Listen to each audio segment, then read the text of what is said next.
Many Mac OS users don't know that they are using the outdated version of the bash shell. In this video, we're gonna see how to upgrade the bash to the latest version on Mac OS. To know your bash version included on Mac OS, type bash space --- version on terminal app. As you can see, this is the GNU bash version 3.2 which dates on 2007. This version of bash is included in all versions of Mac OS, even the newest one, MacBook with the M1 chip, which available in 2021. At this time of this video making, the newest version of bash is 5.1. Alright, why Apple didn't include the latest version of bash on macOS? The reason that Apple includes such an old version of bash in its operating systems has to do with the licensing. Since version 4.0, bash uses the GNU General Public License version 3, which Apple does not support.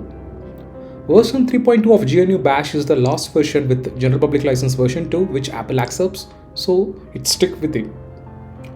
Now we can see how to upgrade that outdated bash shell to the latest version and set it as the default shell. To begin with, let's install bash via the Homebrew. This installation does not change the old version of bash, but rather install a new version and set it as a default. The two versions will exist side by side on your macOS, but you can just ignore the old version from there on.